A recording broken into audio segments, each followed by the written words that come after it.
Bienvenidos a Golpe Silencioso. La fiesta del 60 cumpleaños de mi suegra. Mi marido anuncia que le pasará una pensión de 3.000 euros al mes. Yo sonreí con sorna y pregunté. Tu sueldo es de 1.200 euros.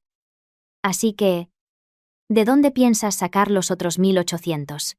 Hay cosas que, si no las vives en carne propia, no creerías que pudieran existir en este mundo con tanto descaro.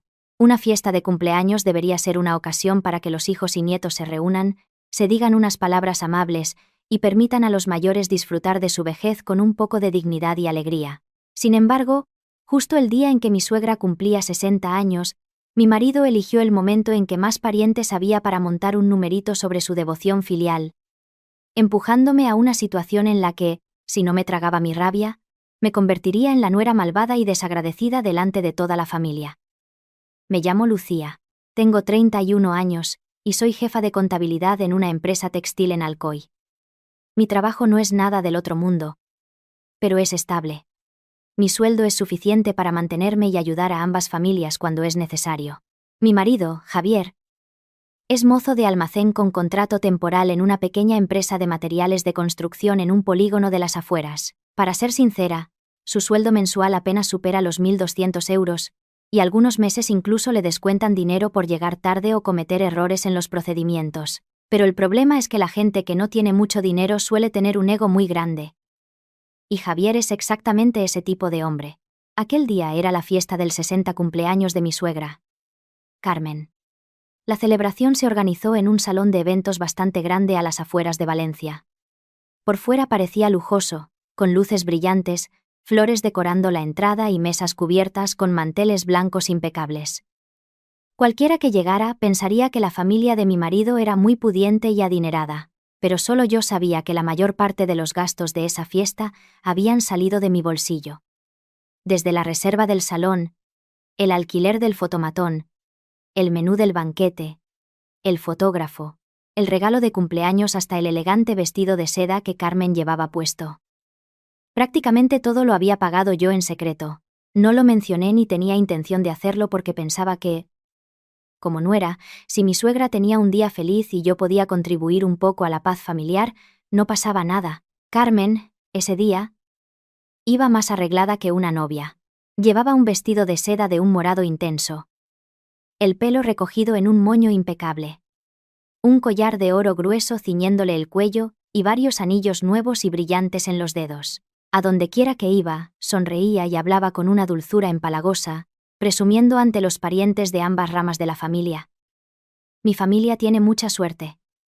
Tengo un hijo muy devoto y una nuera competente y sensata.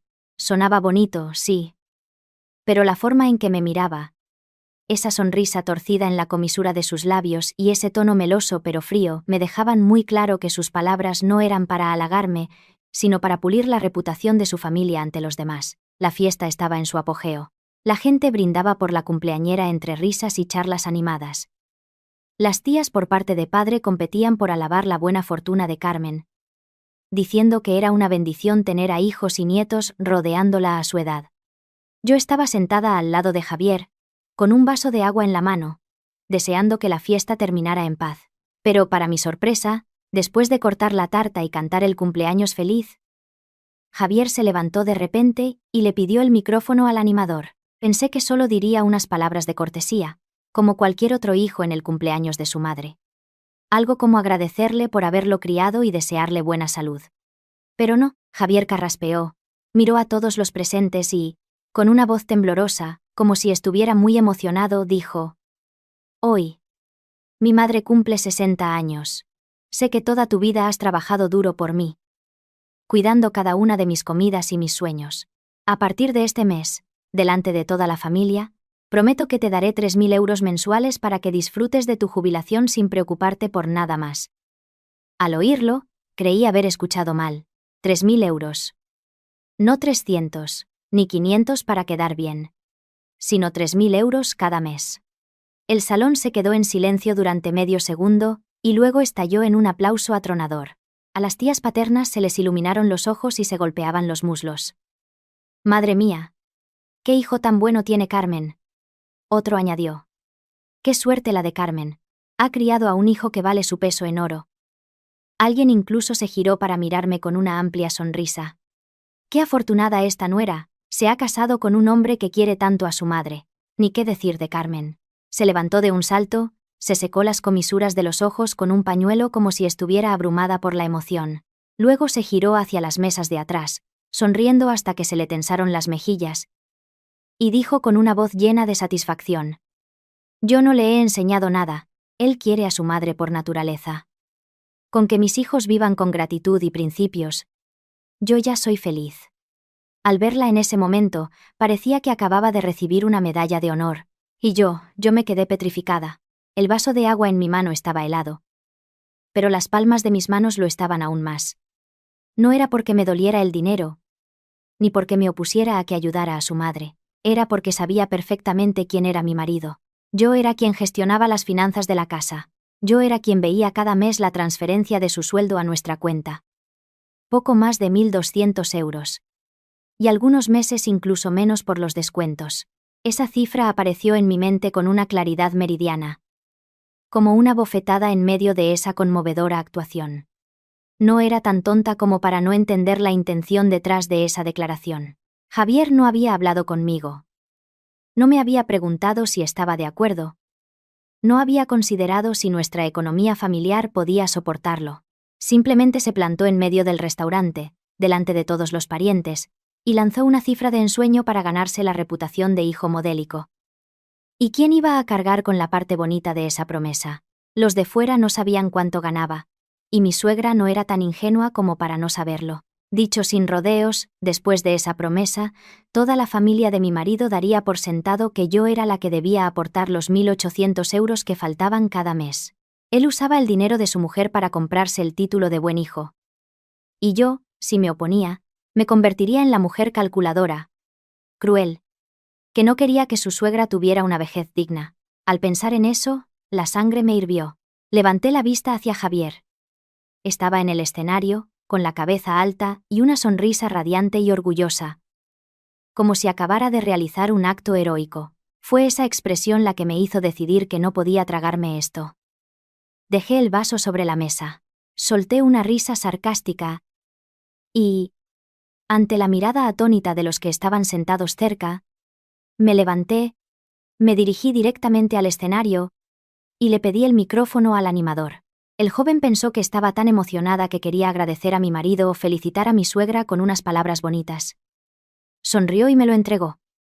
Lo cogí y me giré para mirar a Javier a la cara. Su rostro se quedó paralizado. Seguramente todavía pensaba que le seguiría el juego, que lo elogiaría por ser tan considerado con su madre. Pero no le di ni un segundo más para continuar con su actuación. Dije, con una voz clara para que todo el salón me oyera: «Tu sueldo es de 1.200 euros. Así que, ¿de dónde piensas sacar los otros 1.800? ¿O es que piensas usar el dinero de tu mujer para regalarle a tu madre y ganarte la fama de buen hijo?» El restaurante se sumió en un silencio sepulcral, tan silencioso que pude oír el ligero tintineo de una cuchara que alguien sostenía a medio camino y que chocó contra un plato antes de detenerse. Los que estaban sonriendo se quedaron con la cara congelada. Una tía me miraba con la boca abierta, un tío que estaba a punto de llevarse un trozo de carne a la boca se quedó con el tenedor suspendido en el aire. Y Carmen, la que acababa de secarse las lágrimas de emoción, se quedó de piedra en su sitio, con los ojos desorbitados, como si no pudiera creer que me atreviera a desenmascarar a su hijo en medio de su fiesta de cumpleaños. Javier palideció. La mano con la que sostenía el micrófono temblaba ligeramente y la sonrisa en su rostro se convirtió en una mueca. En ese momento, supe con total certeza una cosa. Esta fiesta ya no era una celebración de cumpleaños. Acababa de convertirse en el primer acto de un desenmascaramiento. El salón entero se quedó en un silencio tan absoluto que parecía que alguien hubiera succionado todo el aire de la sala. Yo seguía allí de pie, con el micrófono en la mano, mientras Javier me miraba fijamente, con el rostro pálido como la cera. Durante los primeros segundos, intentó mantener una falsa compostura, con los labios temblando como si quisiera forzar una sonrisa para quitarle hierro al asunto. Pero yo sabía perfectamente que el que estaba entrando en pánico no era yo, sino él. Desde la primera hasta la última mesa, los murmullos comenzaron a extenderse como un enjambre de abejas. Ya nadie prestaba atención a la tarta de cumpleaños, a las flores frescas o a la música de fondo. La gente solo se miraba entre sí y luego a Javier, a Carmen y a mí. Porque la pregunta que acababa de hacer no era un simple comentario de celos o una provocación sin sentido. Había dado cifras muy concretas. 1.200 euros frente a 3.000. Una diferencia de 1.800. Cualquiera podía entender dónde estaba el problema. Javier tragó saliva. Cogió el micrófono de nuevo e intentó sonreír forzadamente. Como un hombre al que su mujer acaba de humillar pero que debe mantener la compostura. Con voz temblorosa, dijo: «Cariño, solo quería decir que me esforzaré más en el futuro. No tienes por qué ponerte así delante de todo el mundo». Al oírlo, no pude evitar sentir lástima. Ese tipo de excusa solo podía engañar a los que no conocían la situación. Para mí, solo lo dejaba más en evidencia. No le dejé desviar el tema. Apreté el micrófono con más fuerza, miré a todo el salón y dije con claridad: «Ayudar a los padres es algo que se debe hacer. Nunca me he opuesto a ello. Pero prometer una cantidad de dinero que no tienes y dar por sentado que tu mujer cubrirá en silencio la diferencia no es devoción filial. Es pura fachada». Apenas terminé de hablar. Una tía sentada cerca del escenario soltó: «Pues tiene razón. 3.000 euros no son 30. En cuanto pronunció esa frase, el rostro de Carmen se ensombreció. Se levantó de un salto y su voz aguda resonó en todo el salón. «¿Qué clase de nuera eres? Que en el día más feliz de tu suegra te levantas a avergonzar a toda la familia. Si tu marido es un buen hijo, deberías estar orgullosa». Si hubiera sido antes, quizá habría callado y sonreído para evitar problemas, pero en ese momento, entendí una cosa. Cuanto más cedes, más te pisan. Me giré hacia ella y le respondí con la voz más calmada que pude: «Estaría orgullosa si fuera dinero que él ha ganado. Pero si es con mi dinero con el que él interpreta el papel de hijo devoto, no soy tan tonta como para sentarme aquí a aplaudir». Toda la familia volvió a murmurar. Algunos agacharon la cabeza para ocultar una sonrisa. Otros negaron con la cabeza, mirando a Javier con una expresión muy diferente a la de antes. Él, por su parte, se acercó a mí con el rostro encendido y siseó en voz baja: «Lucía, ya basta». Pero cuanto más intentaba parecer un hombre con autoridad, más evidente era su nerviosismo. Lo miré directamente a los ojos, sin rodeos. «He estado aguantando durante 3 años. Hoy solo he dicho una verdad y ya no lo soportas. Entonces, ¿cómo esperas que yo soporte mantener a toda tu familia en el futuro?» Al decir eso, sentí un nudo en la garganta, no por miedo, sino por la frustración acumulada. Los de fuera podrían pensar que estaba siendo exagerada, que no sabía guardar las apariencias para mi marido. Pero solo yo sabía cuántas cosas había soportado durante 3 años de matrimonio para mantener la paz en casa. Había aguantado indirectas, comentarios sobre el dinero e incluso momentos en los que su madre y él daban por sentada mi contribución económica. Y precisamente porque había aguantado tanto tiempo, hoy no podía dar un paso atrás. Mi madre, Elena, que había estado sentada en silencio en la mesa de los consuegros, golpeó su copa contra la mesa. El sonido seco y claro se oyó por encima de la música. Miré hacia ella y vi que su mirada se había vuelto gélida. Ya no era la mirada tímida de una consuegra en una fiesta, sino la de una madre que acaba de ver cómo utilizan a su hija como si fuera un cajero automático para disfrute de otros. Mi padre, Pablo, que no había dicho una palabra, se levantó lentamente, miró a Javier y le hizo una sola pregunta: «¿Si has hecho esa promesa delante de toda la familia? ¿Qué cuenta de ahorros o fuente de ingresos tuya es suficiente para cubrir esa cantidad cada mes?» Con esa única pregunta, Javier agachó la cabeza, incapaz de responder. Vi cómo sus manos se apretaban y se relajaban. La confianza que había mostrado antes había desaparecido por completo. Carmen, al ver a su hijo en apuros, cambió de táctica al instante. Empezó a sollozar y a secarse las lágrimas, interpretando el papel de una madre anciana y herida, ofendida por su nuera en su propio cumpleaños. Pero a mis ojos, esas lágrimas no eran de dolor, sino de rabia. Porque su plan perfecto había sido destrozado por mí en público.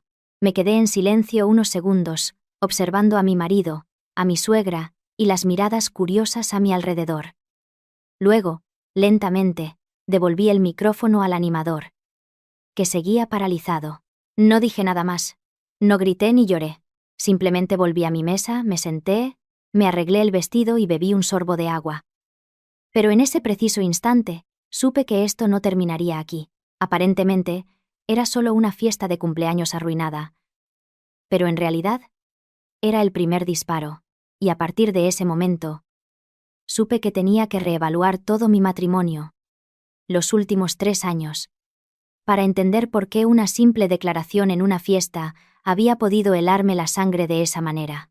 Me senté en mi silla, tratando de mantener la calma por fuera, pero por dentro sentía como si alguien estuviera apretando cada fibra de mi ser. Los demás podían pensar que había sido cruel, que había elegido el peor día para montar un escándalo, pero solo yo sabía que esa pregunta no había sido un impulso. Era el resultado de 3 años de contención como nuera, que finalmente había estallado en medio de la fiesta. Javier y yo llevábamos casados 3 años. Si soy sincera, no me casé con él por un amor ciego y apasionado. Lo elegí porque creía que era un hombre bueno, sensato, que quería a su madre pero también era comprensivo. Cuando éramos novios, solía decirme: «No te prometo riquezas, pero te prometo que nunca sufrirás por mi familia». Esa frase me conmovió. A veces, las mujeres no necesitan grandes palabras. Solo ver que un hombre es decente y piensa en ellas es suficiente para arriesgarlo todo. La familia de mi marido no era pobre. Su padre había fallecido hacía tiempo, dejando una casa que habían reformado varias veces y un pequeño terreno en el pueblo, en la provincia de Cuenca. Mi suegra Carmen siempre iba bien vestida y peinada, y hablaba con dulzura. Cualquiera que la conociera pensaría que era una mujer respetable. Pero viviendo bajo el mismo techo, me di cuenta de que el mayor problema de esa familia no era la falta de dinero, sino su constante deseo de vivir por encima de sus posibilidades. En resumen, su orgullo era más grande que su cartera. Si veían que alguien tenía algo, ellos también tenían que tenerlo. Si alguien organizaba una gran fiesta, ellos tenían que igualarla. No importaba lo vacíos que estuvieran sus bolsillos, no soportaban que la gente los menospreciara. Carmen siempre hablaba de valores y principios. Decía que su familia valoraba los lazos afectivos, que las relaciones debían ser recíprocas, que en una familia todos debían apoyarse. Al oírla, cualquiera asentiría con admiración. Pero viviendo con ella, entendí que esos principios solían apuntar al bolsillo de los demás. Era muy hábil para identificar quién era blando, quién cedía por no crear conflictos y quién tenía miedo de quedar mal, para así presionar. Con los vecinos era amable, con los parientes mantenía las apariencias, y conmigo, su nuera, usaba una mezcla de halagos y reproches, a veces dulce, a veces dura, con tal de conseguir lo que quería. El día de la boda, mis padres nos dieron una cantidad considerable de dinero. Además, nos ayudaron con la entrada de un pequeño piso para que tuviéramos nuestro propio espacio. Mis padres no lo pregonaron, pero después de la boda, Carmen fue diciendo a sus parientes que la familia del novio se había encargado de todo para los recién casados. Me tragué mi enfado y guardé silencio. Me dije a mí misma que acabábamos de empezar, que no merecía la pena discutir por unas palabras. Pero cada pequeña cosa que dejaba pasar se convertía en algo más grande. Pocos meses después de casarnos, Javier se acostumbró a que yo me hiciera cargo de los grandes gastos. Si la factura de la luz subía, la pagaba yo. Cuando su hermana quiso hacer un curso de peluquería, Carmen soltó un par de indirectas y al final fui yo quien le dio el dinero. Una vez, ella tuvo un mareo y fue al médico.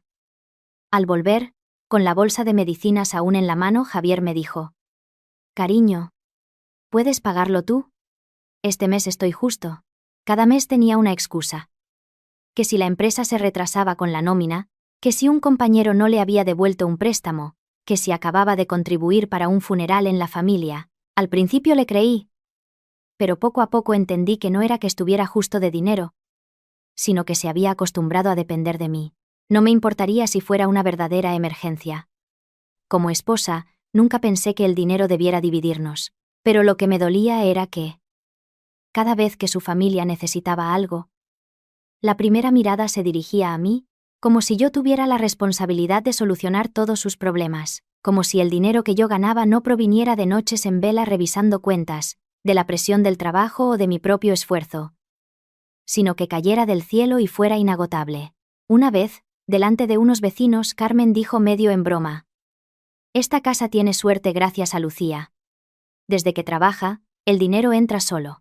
Todos se rieron y me elogiaron, diciendo que Carmen tenía una gran fortuna. Yo también sonreí, pero por dentro sentía un nudo amargo. Sabía que detrás de esa broma aparente, ella consideraba mis ingresos como dinero común de la familia, algo de lo que podía presumir sin siquiera consultarme. En cuanto a Javier, era un hombre débil de una manera muy peligrosa. A solas conmigo, a veces decía cosas tiernas. Te quiero, sé que trabajas mucho. Una noche que llegué tarde, incluso me trajo un vaso de agua y me susurró. Ojalá las cosas me fueran mejor para que no tuvieras que esforzarte tanto. Pero en cuanto estaba cerca de su madre, se transformaba. A todo lo que ella decía, él asentía. Si había un problema entre su madre y yo, independientemente de quién tuviera la razón, siempre la defendía a ella. En aquel entonces, me consolaba pensando que los hombres a menudo se sienten atrapados entre su madre y su esposa. Pensaba que si yo cedía un poco, la casa estaría en paz. Creía que para tener tranquilidad, una mujer debía saber cuándo dar un paso atrás. Pero fue precisamente mi pasividad lo que les hizo pensar que yo era débil. Pensaron que si callaba, era porque no me atrevía a hablar, que si no decía nada, era porque no sentía dolor. Y así, paso a paso, fueron ganando terreno. Desde el año pasado, noté que Carmen me preguntaba con más frecuencia sobre mi sueldo y mis bonificaciones. Un día me preguntaba si me habían subido el sueldo, otro si me darían paga extra a final de año. Una vez, durante la cena, dejó los cubiertos y preguntó con total naturalidad. ¿Y tú le mandas dinero a tus padres todos los meses? Su voz siempre era dulce, sus ojos siempre sonrientes, pero no sé por qué. Detrás de esa dulzura, sentía algo gélido, como si estuviera tratando de medir la profundidad de mi bolsillo, cuánto guardaba para mí, cuánto recibían mis padres y cuánto podía sacar para su familia. Ya entonces intuí que algo no iba bien. Pero nunca imaginé que elegirían precisamente la fiesta de cumpleaños, con todos los parientes presentes, para tenderme una trampa y obligarme a mantener a mi suegra de por vida, bajo el honorable pretexto de la devoción filial.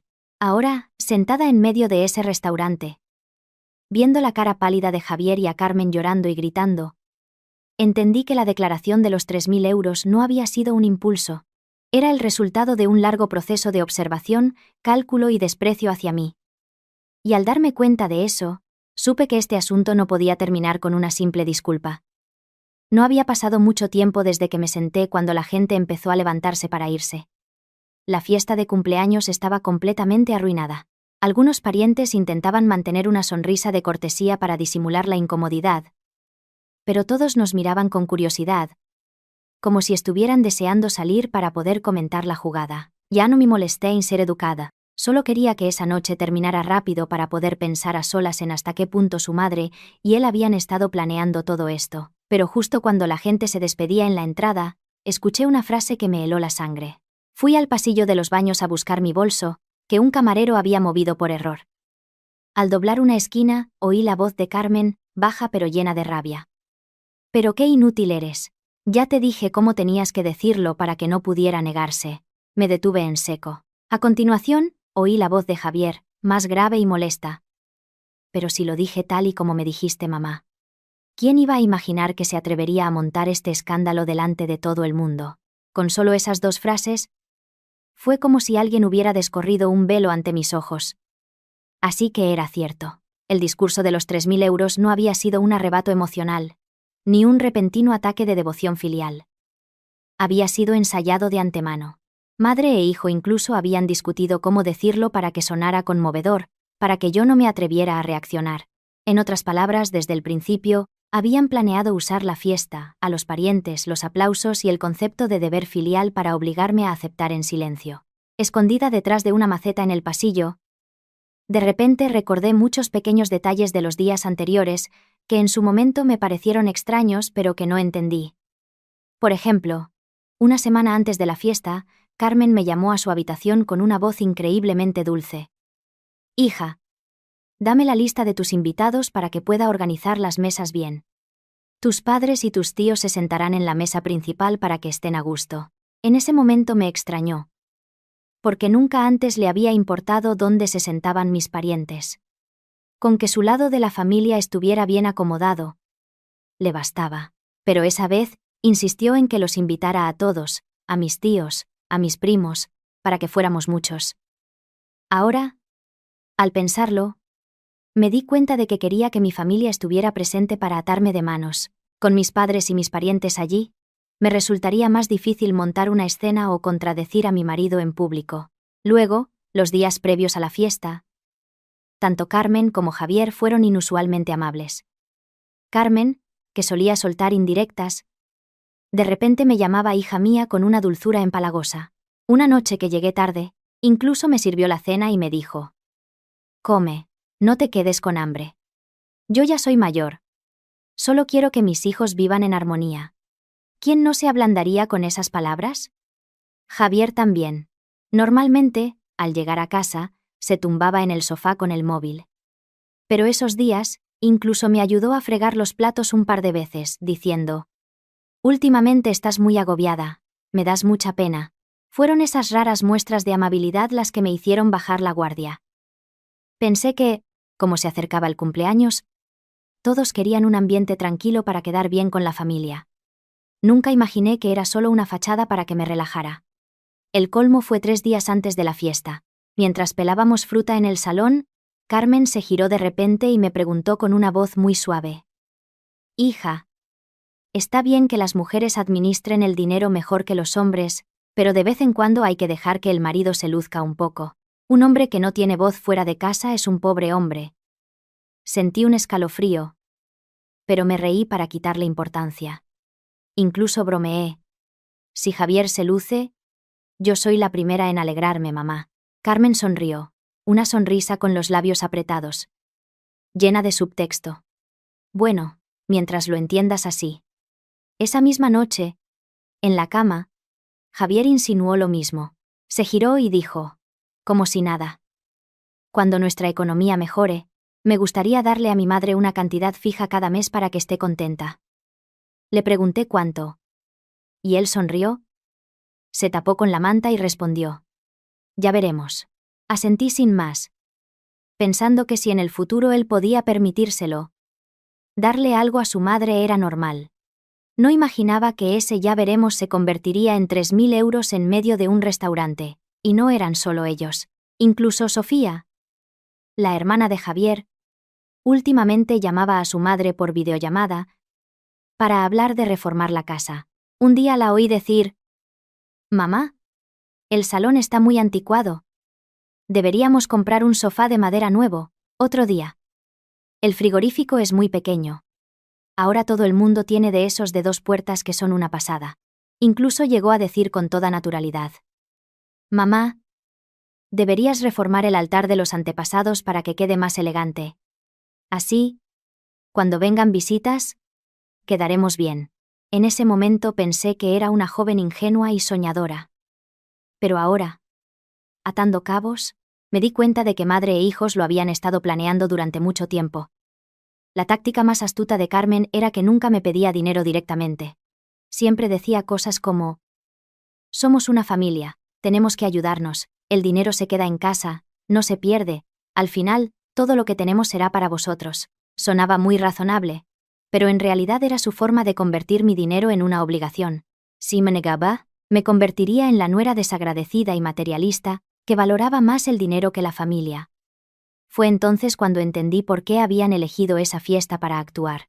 Si me callaba, me convertiría en su cajero automático de por vida, bajo el bonito nombre de devoción filial. Si me rebelaba, tendrían la excusa perfecta para llorar y quejarse a los parientes de que era una maleducada, una egoísta, que había humillado a mi suegra en su cumpleaños. Dicho de otro modo, me habían tendido una trampa con 2 salidas, y en ambas, la que salía perdiendo era yo. En el coche de vuelta, viendo el rostro de Javier, una mezcla de vergüenza y rabia reflejada en el retrovisor, mi mente repasaba cada palabra, cada mirada, cada gesto de falsa amabilidad de los últimos meses. Cuanto más pensaba, más frío sentía. No solo me estaban presionando por dinero, me estaban acorralando en una situación muy peligrosa, en la que, si cedía, pasaría el resto de mi vida trabajando para satisfacer la codicia de otros. Y si me resistía, me convertirían en la culpable ante todo el mundo. Javier conducía con la mandíbula apretada, Sin decir una palabra, yo también guardé silencio. Pero el silencio entre nosotros ya no era para evitar conflictos. Sabía que a partir de ahora no elegiría ninguna de las dos trampas que me habían tendido. Tenía que encontrar otra manera, una manera en la que, esta vez, quien acabara acorralado no fuera yo. Al llegar a nuestro piso, antes de que pudiera quitarme los tacones, Javier cerró la puerta de un portazo tan fuerte que el marco de fotos de la estantería tembló. Se giró bruscamente hacia mí, con el rostro enrojecido, y siseó. ¿Te das cuenta de la humillación que le has hecho pasar a mi madre hoy? Solo se cumplen 60 años una vez y tú tenías que arruinarlo todo. Hablaba como si yo fuera la culpable y él la víctima. Me quedé quieta unos segundos, dejé el bolso en el sofá y lo miré fijamente. Quien lo ha arruinado no he sido yo, has sido tú. Prometiste algo que no tienes y pensabas usar mi dinero para cumplirlo, ¿y solo por preguntar te conviertes en la víctima? Mi respuesta lo dejó sin palabras. Se quitó la corbata con rabia y tiró la chaqueta al sofá para desahogarse. Yo esperaba que, después de lo ocurrido, sintiera al menos un poco de vergüenza y se sentara a hablar las cosas. Pero no, Javier no se disculpó ni dio una explicación coherente. Se puso las manos en las caderas. Resopló y dijo lo que llevaba pensando durante 3 años. Bueno, tú ganas más. ¿Qué más da si aportas un poco más? La gente nos ve como un matrimonio. No se paran a pensar de quién es el dinero.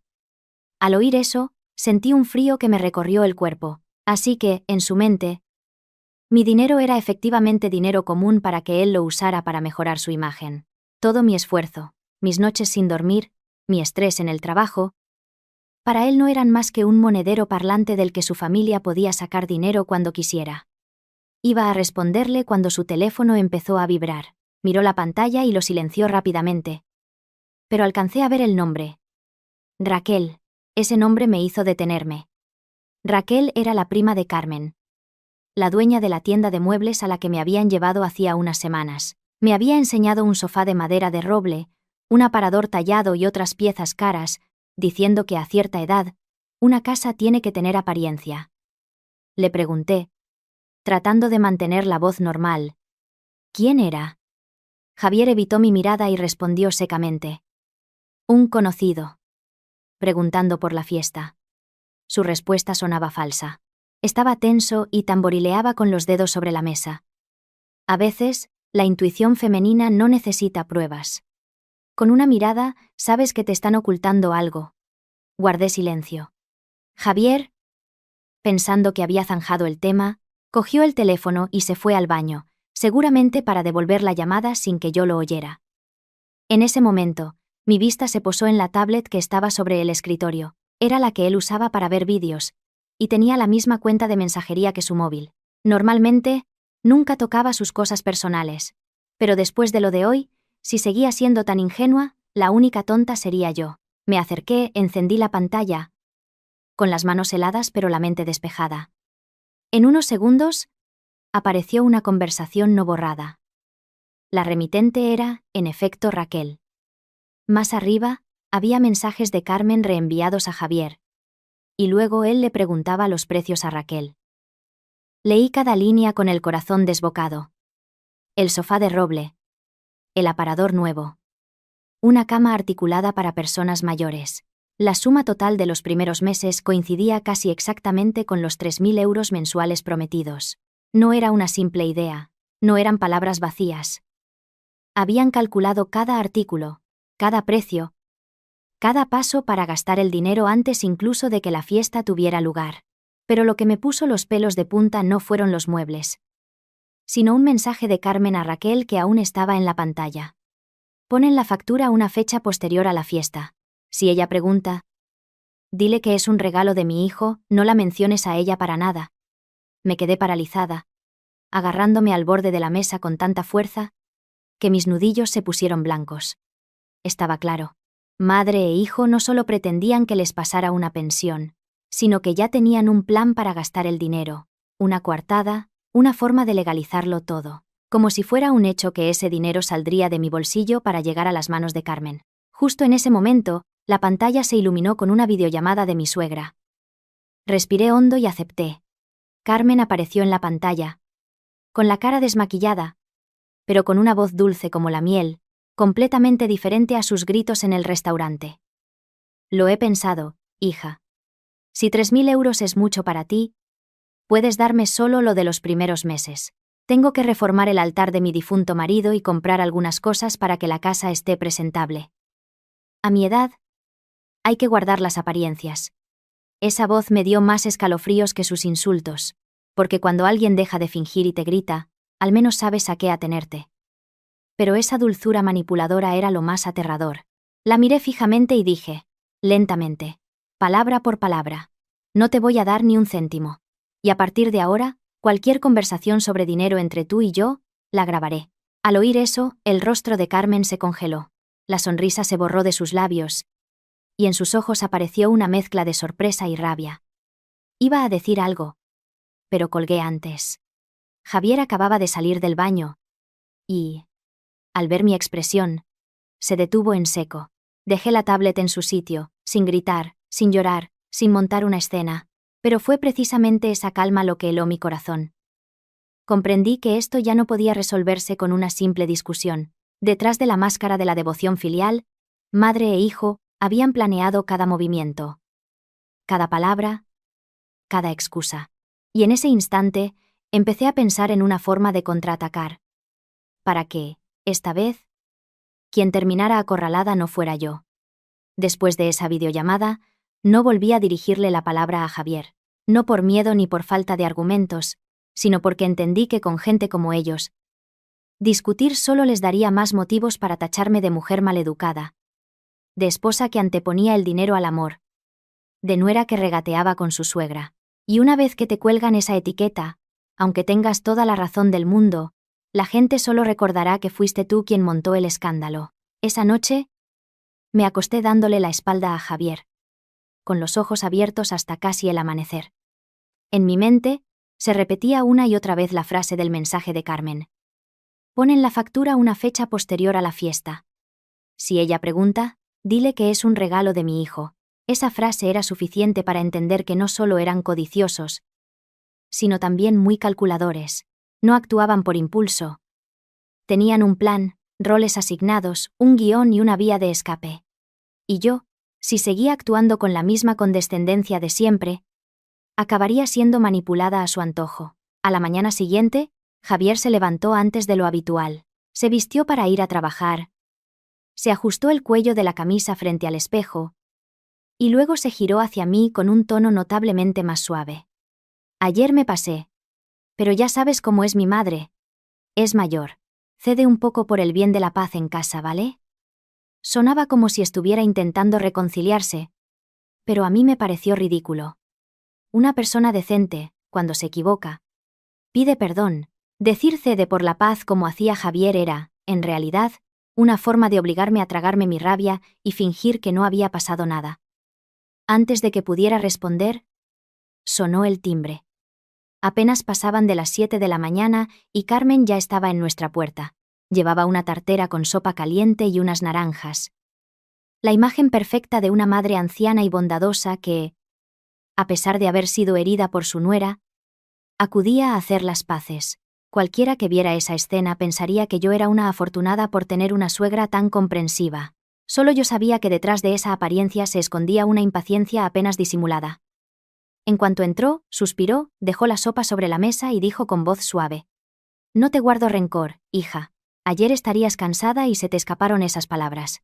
Lo único que quiero es que mis hijos se lleven bien. Yo puedo vivir con lo mínimo. Mientras hablaba, me miraba directamente a los ojos. No era una mirada de compasión, sino una mirada inquisitiva, para ver si me había ablandado, si sentía remordimientos, si estaba a punto de ceder. Yo permanecí sentada en el sofá sin responder. Javier, como si hubiera encontrado el momento perfecto, intervino. «¿Ves? Mamá todavía te quiere. Deberías ser menos dura». Sentí un nudo en la garganta. Quienes habían provocado el problema eran ellos. Quienes me habían puesto en una situación imposible eran ellos. Pero al final, la que tenía que ser menos dura era yo.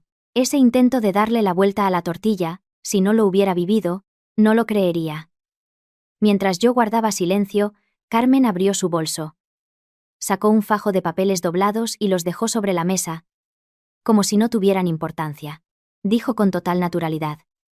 Ah, por cierto, necesito que me firméis esta autorización para cobrar mi pensión y poner la casa a vuestro nombre.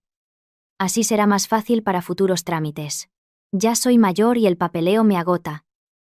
Esa naturalidad me puso la piel de gallina. Sabía que alguien sin dobles intenciones no elegiría precisamente la mañana siguiente a una gran pelea para traer papeles a casa. Cogí los documentos y, al llegar a la segunda página, sentí un escalofrío. No era una simple autorización. Entre los papeles, había un borrador de un acuerdo con espacios para rellenar a mano y, al final, una cláusula añadida con mucho disimulo. Ambas partes acuerdan proporcionar apoyo financiero mensual para garantizar el bienestar de la señora Carmen en su vejez. No mencionaba los 3.000 euros. Pero era obvio que era su forma de convertir la promesa de la fiesta en algo con validez legal. Antes de que pudiera decir nada, Javier habló, con un tono que pretendía ser conciliador pero que sonaba a presión. Fírmalo para que mamá se quede tranquila. Es solo un acuerdo interno. Levanté la vista y lo miré fijamente. La expresión acuerdo interno me hizo querer reír. Un documento sobre la mesa, con cláusulas escritas, ¿y lo llamaba interno? Estaba claro que, para él, yo era el tipo de mujer que se dejaba engañar con unas pocas palabras bonitas. Dejé los papeles sobre la mesa y pregunté lentamente. ¿Un acuerdo interno con una cláusula de apoyo financiero mensual? ¿De verdad crees que soy tan estúpida como para firmar algo que luego usaréis para obligarme? La cara de Javier se quedó rígida. Carmen cambió de expresión tan rápido que vi cómo le temblaba la comisura de los labios. Ya no suspiró ni sollozó. Golpeó la mesa con la mano y dejó salir su verdadera voz, áspera y familiar. Ya lo decía yo. Una mujer que gana 4 duros más que su marido se vuelve una insolente. ¿Crees que por no firmar te vas a librar? Tu marido ya lo dijo delante de toda la familia. Si no das el dinero, la única a la que culparán será a ti. En ese momento, todo encajó. No solo querían mi dinero, querían usar la opinión pública, los cotilleos de la familia y los papeles para atarme. Si me negaba a firmar, me acusarían de nuera desagradecida. Si firmaba, usarían el documento para demostrar que había roto mi promesa. En cualquier caso, yo saldría perdiendo. No discutí más. Empujé los papeles hacia ella y dije con firmeza: a partir de ahora, cualquier cosa que requiera mi firma, no esperéis que vuelva a caer en vuestras trampas. Carmen me miró con los ojos desorbitados y Javier apretó los dientes. Pero en ese instante, una idea mucho más fría que toda la rabia acumulada se formó en mi mente. Si ellos querían jugar con papeles y la opinión pública, esta vez no me limitaría a esquivar el golpe. Dejaría que cayeran en su propia trampa. Me levanté, cogí mi bolso y me fui a mi habitación. No quería seguir discutiendo. Sabía que a partir de ese momento, las palabras en esa casa eran inútiles. Si habían llegado al punto de intentar obligarme a firmar un documento, era porque había algo más grande detrás. Algo que aún no sabía. Y tenía que descubrirlo antes de que fuera demasiado tarde. Ese mediodía, le dije a mi empresa que tenía que entregar unos documentos a un cliente. Pero en realidad me dirigí a una sucursal bancaria cerca del trabajo de Javier. Mi intuición me decía que algo no encajaba. La promesa de los 3.000 euros. Los muebles que Carmen ya había elegido. Los papeles que querían que firmara. Todo parecía demasiado grande para sostenerse solo con el sueldo de Javier. Si estaban tan seguros, tenía que haber algún dinero moviéndose por detrás. Me senté en el mostrador y le expliqué a la empleada que quería revisar mi cuenta y asegurarme de que no se había utilizado mi documentación de forma indebida. Antes de que terminara, ella miró su pantalla y me preguntó amablemente: disculpe, ¿viene a liquidar o a renovar el préstamo al consumo de titularidad compartida? Creí haber oído mal. ¿Qué préstamo? Ella me miró, sorprendida, y me pidió mi nombre completo y DNI. Después de confirmar mis datos, asintió. Sí. El expediente es correcto. Sentí que se me helaba la sangre. Le pedí más detalles, y me explicó que hacía 2 meses se había concedido un préstamo considerable a nombre de Javier. Pero en la solicitud, yo figuraba como la principal garante de ingresos del hogar. Mi corazón empezó a latir con fuerza. Nunca había firmado ninguna solicitud de préstamo para Javier. Nunca le había autorizado a usar mis nóminas como garantía. Sin embargo, en el sistema constaba todo, fotocopia de nuestro certificado de matrimonio, mis extractos de nómina, mi lugar de trabajo e incluso mi cargo. Pregunté, con la voz temblorosa. ¿Quién presentó esa solicitud? ¿Está mi firma? La empleada, algo incómoda, me dijo que por protección de datos no podía darme más detalles sin seguir el procedimiento oficial. Pero esa información fue suficiente para que mi cabeza diera vueltas. Me quedé sentada, mirando las cifras borrosas en la pantalla, sintiendo que el suelo se abría bajo mis pies. Esto ya no era un simple teatro para aparentar. Era posible que hubieran usado mis ingresos y mi solvencia para obtener un préstamo y luego planeaban ponerme ante los hechos consumados, amparándose en que éramos un matrimonio. Al salir del banco, me apoyé en el coche un buen rato antes de poder llamar a mi mejor amiga, Laura, que trabajaba en una notaría. Le conté todo a toda prisa. La fiesta, los papeles, la pregunta de la empleada del banco. Laura se quedó en silencio unos segundos y luego dijo con voz seria: Lucía, ten mucho cuidado. Hay muchos casos de gente que usa los papeles de su cónyuge para pedir préstamos a sus espaldas. Cuando todo explota, el otro tiene que cargar con la deuda. Esto no es ninguna broma. Sus palabras me pusieron la piel de gallina. De pie, bajo el sol, sentí un escalofrío. Todos los detalles de las últimas semanas empezaron a encajar. La prisa de Carmen por hacerme firmar los papeles, la evasividad de Javier sobre el dinero. El plan de comprar muebles y reformar la casa justo después de la fiesta. No era una improvisación. Era una trama bien urdida, y yo, que siempre pensé que solo eran un poco aprovechados, nunca imaginé que se atreverían a tanto. Esa tarde, al entrar en casa, vi un nuevo fajo de papeles sobre la mesa. El ambiente era extraño. Javier estaba sentado, fingiendo mirar el móvil. Carmen comía uvas tranquilamente, como si tuviera todo bajo control. En cuanto me vio, sonrió con desdén y dijo: «Ah, mañana sal antes del trabajo. He quedado con los de la reforma para que tomen medidas del salón y el altar. Hay que dejarlo todo bien bonito». Me detuve en seco. ¿De dónde ha salido el dinero para contratar a nadie? Carmen ni siquiera levantó la vista. Con una media sonrisa respondió: «En esta casa hay quien gana dinero. No te preocupes». Esa respuesta fue como una bofetada. Ya no había indirectas. Daba por hecho que mi dinero era suyo y que gastarlo era su derecho. Esta vez no pude contenerme. Tiré el bolso al sofá y me encaré con Javier. «Has pedido un préstamo, ¿verdad? ¿Y de dónde has sacado mis nóminas?» Javier se sobresaltó, pero enseguida se puso a la defensiva. «¿Me estás espiando? Somos marido y mujer. ¿Qué hay de malo en usar los papeles del otro?» Al oír eso, sentí que algo se rompía dentro de mí. Ya no había sorpresa ni esperanza, solo un frío glacial. Sonreí con amargura y le dije: «Marido y mujer es hablar las cosas.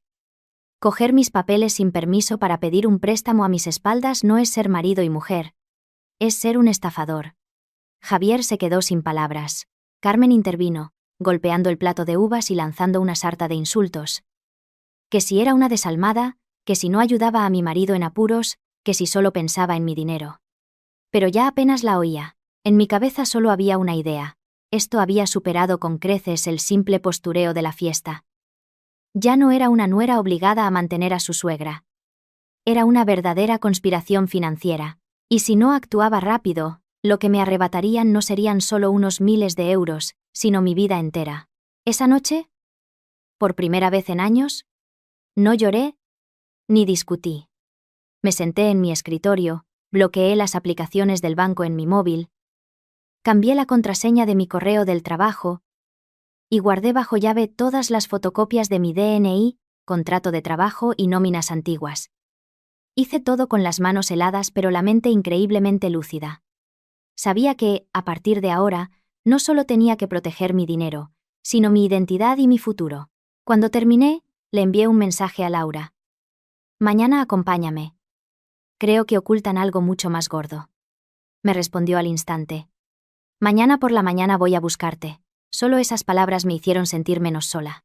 A veces, una mujer no necesita que nadie luche por ella, solo que alguien esté a su lado y le recuerde que no está loca, que sus sospechas tienen fundamento.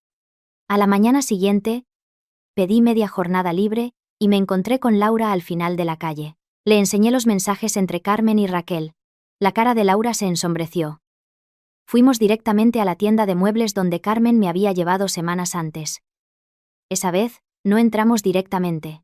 Nos sentamos en una terraza enfrente, fingiendo tomar algo mientras observábamos. En menos de 10 minutos, llegó una furgoneta. Varios operarios empezaron a descargar muebles envueltos en plástico. En una de las cajas, vi una etiqueta blanca con el nombre del destinatario. Señora Carmen García. Primer pago realizado. Sentí como si me apretaran el corazón. Ya no eran solo palabras o mensajes. Estaban a punto de entregar la mercancía. Me levanté de un salto y crucé la calle. El dueño de la tienda, un hombre de unos 40 años, estaba en el mostrador. Al verme, pareció reconocerme. Le dije, con voz firme, necesito ver el albarán del pedido de la señora Carmen García. El hombre frunció el ceño y sonrió forzadamente. Lo siento. Son datos de clientes, no podemos mostrarlos. Antes de que pudiera insistir, Laura se adelantó. Mostró su carnet profesional y dijo con un tono mucho más duro. Sospechamos que se está utilizando de forma fraudulenta la información financiera de un hogar. Si no coopera, tendrá que explicárselo a la policía. Y será peor. La cara del dueño cambió por completo. Abrió un cajón y sacó un libro de pedidos. Vi la firma de Javier en el albarán, junto a una nota escrita a mano. Entregar sofá, aparador y cama articulada. La nuera es jefa de contabilidad. A final de mes liquida todo. Me quedé paralizada, con la sangre hirviendo. No solo habían prometido dinero que no tenían y pedido préstamos a mis espaldas, sino que iban pregonando mi nombre como si fuera un cajero andante para conseguir crédito. Saqué el móvil, fotografié el albarán y la nota, y activé la grabadora. Le pregunté al dueño. ¿Confirma que la frase, a final de mes liquida todo, se la dijo la señora Carmen? El hombre dudó, pero ante nuestra mirada, asintió. Sí. La madre del señor Javier dijo que tenían dinero, que solo era cuestión de esperar a una fecha propicia. Respiré hondo y le dije. A partir de este momento, si entregan cualquier otro mueble a nombre de Carmen o Javier esperando que yo pague, enviaré esta grabación a la policía y a la oficina del consumidor por presunto fraude. La cara del dueño se puso pálida. Balbuceó una disculpa y llamó inmediatamente a Javier. No lo detuve. Quería que viniera. Quería enfrentarme a él en el mismo lugar donde había usado mi nombre para satisfacer la codicia de su madre. En menos de 15 minutos, Javier y Carmen irrumpieron en la tienda. Lucía, ¿qué demonios estás haciendo? ¿Quieres dejarme en ridículo? Gritó él. Ya no iba a caer en sus provocaciones. Tiré las fotos del albarán sobre el mostrador y le dije. Tu reputación está construida con mi dinero y mi nombre. Si la pierdes, es lo que mereces. Carmen se abalanzó sobre mí, intentando quitarme el móvil mientras chillaba. ¿Es que quieres verme muerta?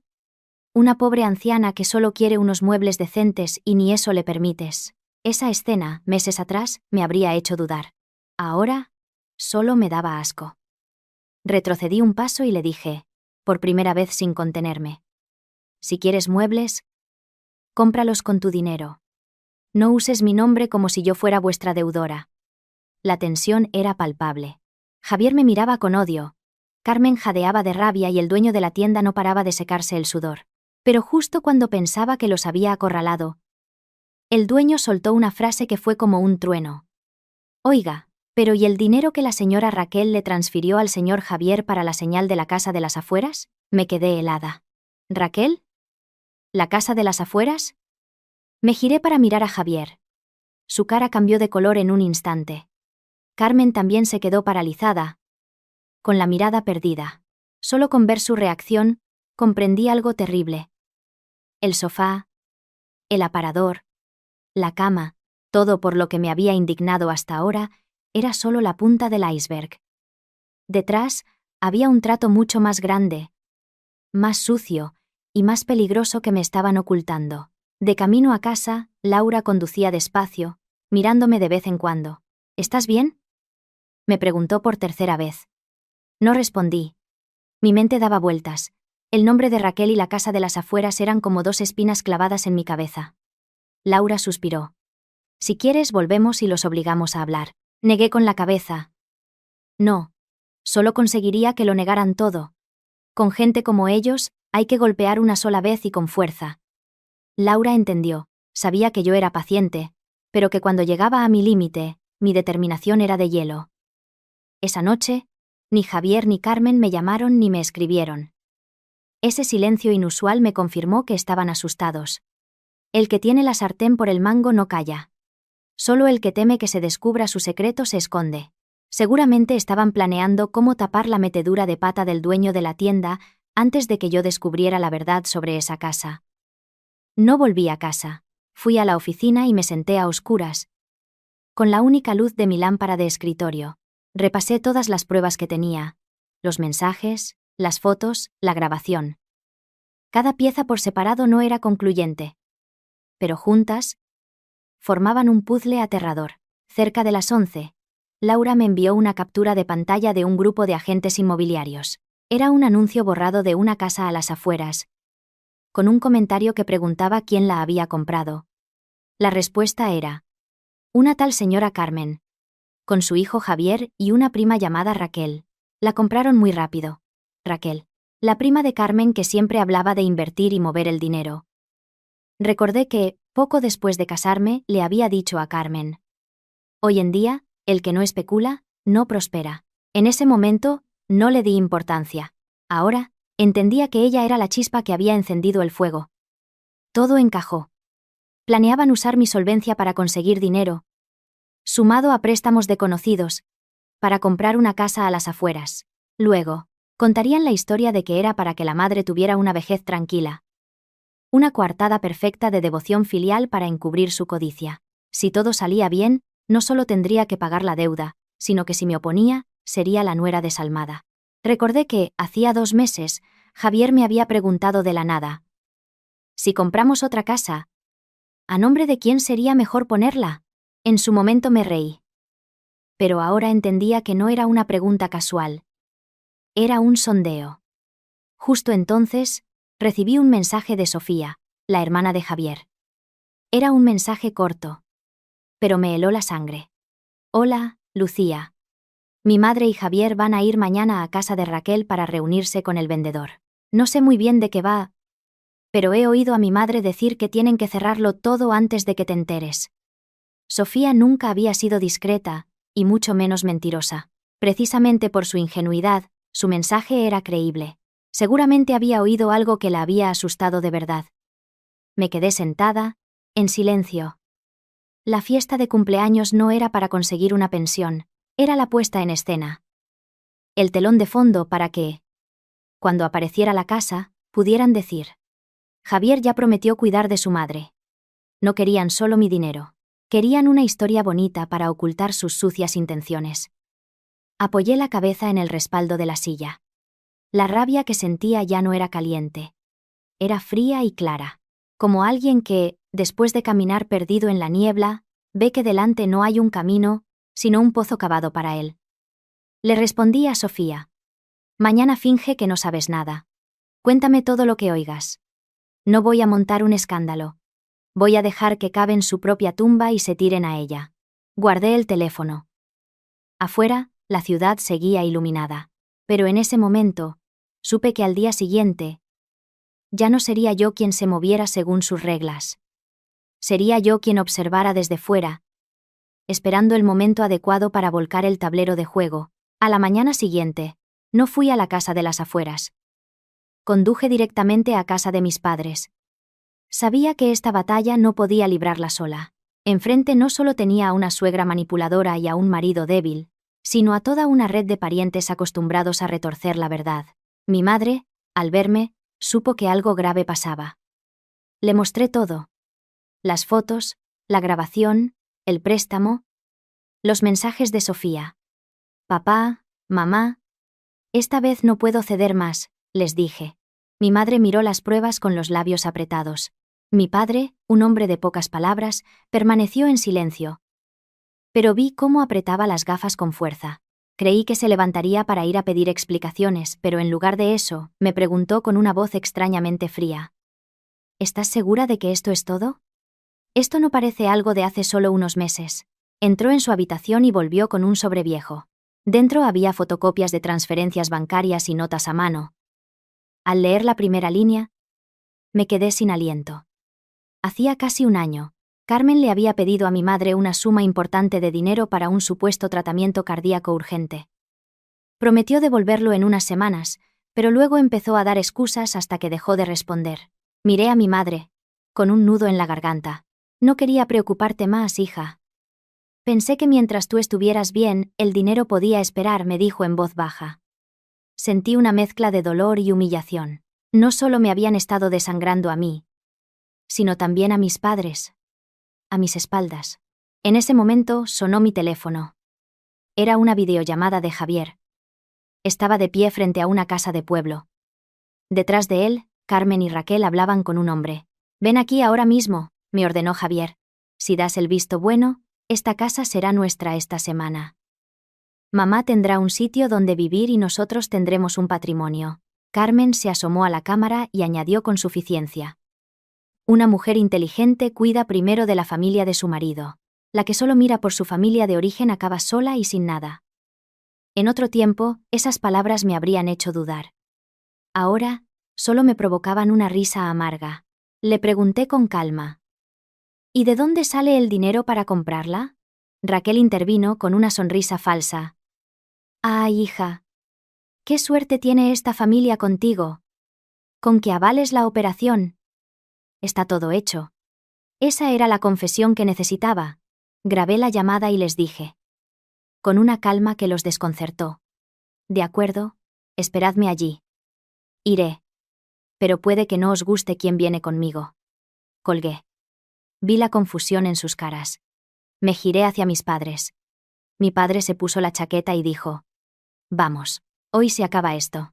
Fuimos a la casa con mis padres, Laura y un amigo de mi padre, Tomás, un abogado jubilado.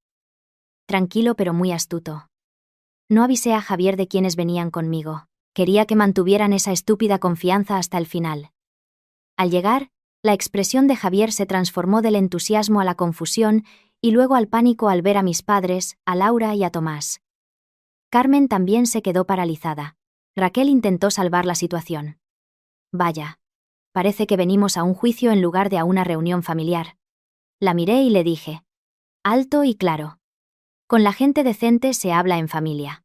Con los que usan el nombre de otros para pedir préstamos y cargarles con deudas, se habla con papeles. El hombre que estaba con ellos, seguramente el vendedor, cambió de expresión. ¿Quién es el comprador real aquí? Carmen se adelantó, intentando arreglarlo. Mi nuera se encarga de todo. Está de acuerdo. Solo está un poco enfadada con su marido. Saqué el móvil y puse en altavoz la grabación de la videollamada. La voz de Raquel resonó en el patio. Con que avales la operación, está todo hecho. Su cara se puso pálida. Javier intentó quitarme el móvil, pero Tomás se interpuso. Si tocas ese teléfono, llamo a la policía ahora mismo. Mi padre sacó los recibos del préstamo que le habían hecho a mi madre y se los entregó al vendedor. Esta señora nos debe dinero desde hace un año, y ahora está usando la solvencia de mi hija para comprar esta casa. Si sigue con el trato, usted sabrá si le está vendiendo a un comprador fiable o a un grupo de estafadores. El vendedor retrocedió un paso. Miró a Javier y le preguntó: ¿Dónde está el contrato de arras? ¿De dónde sale el dinero? Javier, desesperado, se giró hacia su madre y susurró: Mamá, dijiste que solo había que traerla aquí y firmaría. Esa frase lo confirmó todo. No me habían llamado para negociar, sino para tenderme una emboscada, para obligarme a firmar allí mismo, delante de todos. Me reí fríamente. Así que me habéis traído aquí para engañarme y que firme, ¿no? Acorralada, Carmen explotó. Sí, te hemos engañado. ¿Y qué? Eres la nuera, es tu deber cuidar de esta familia. Si no lo haces, tenemos que buscar otras formas. Su confesión dejó a todos en silencio. Sabía que, en ese momento, Carmen acababa de quitarse la máscara delante de todo el mundo, y sin esa máscara, ya no tenía escapatoria. Justo entonces, un coche negro frenó bruscamente en la entrada. 3 hombres de aspecto intimidante bajaron, seguidos de una mujer vestida de forma llamativa, con el pelo cardado y los labios rojos. No era una invitada. Era una prestamista. Al verla, la cara de Raquel se descompuso. Carmen retrocedió. Javier se quedó petrificado. La mujer se acercó a él y le espetó. ¿Y bien? ¿Firmamos hoy? Llevo casi 2 meses esperando mi dinero. Con intereses.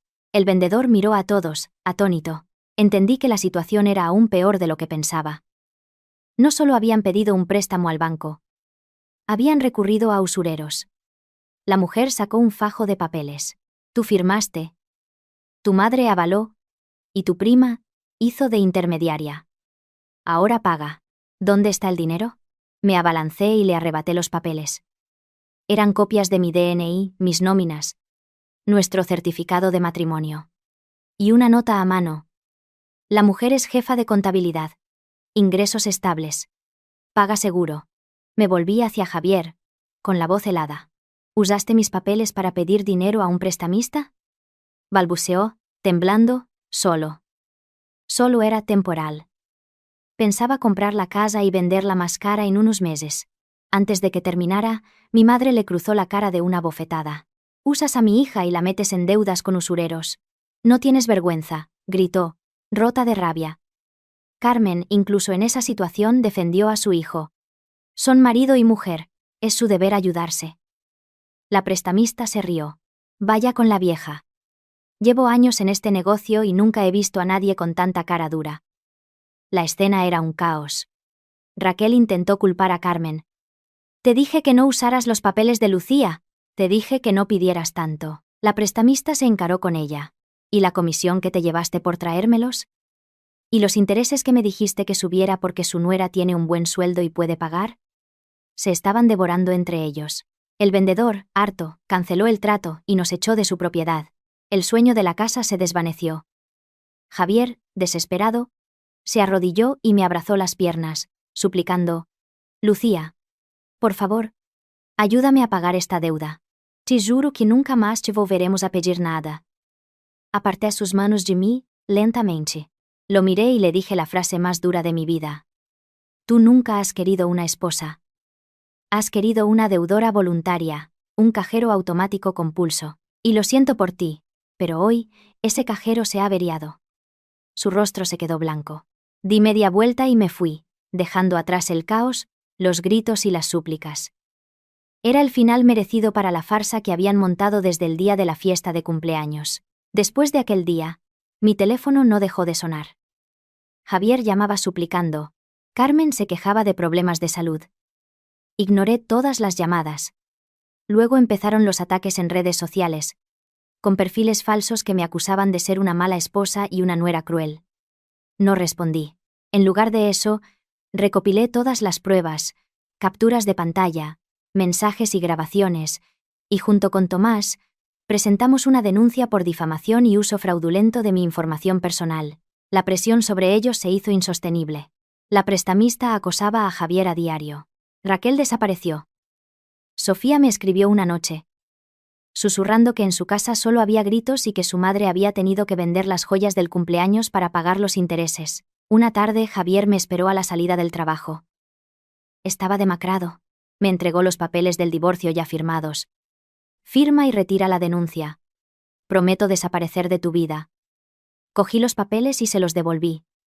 Firmar el divorcio es tu obligación. Las consecuencias de tus actos no desaparecen porque tú quieras. Desesperado, se arrodilló en medio de la calle, delante de mis compañeros. Antes, esa humillación me habría aterrorizado.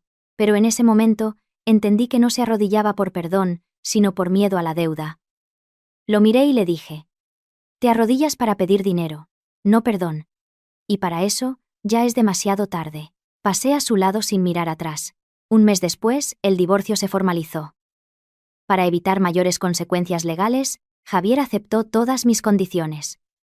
La deuda con la prestamista quedó a su cargo. Al de su madre y al de Raquel. La casa se esfumó. Los muebles fueron devueltos. Carmen perdió el respeto de toda la familia y tuvo que irse a vivir con su hermana al pueblo.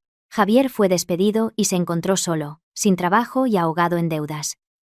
Yo, por mi parte, volví a vivir cerca de mis padres.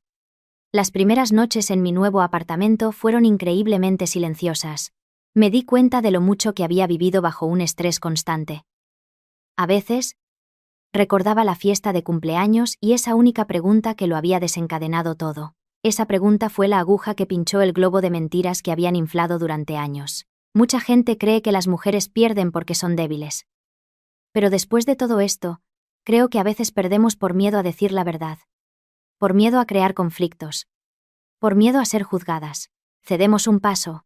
Y otro, hasta que nos vemos al borde del abismo. Una vez, mi madre me dijo: menos mal que esta vez te defendiste. Si no, habrías pasado el resto de tu vida pagando la codicia de otros. Y sé que tenía razón.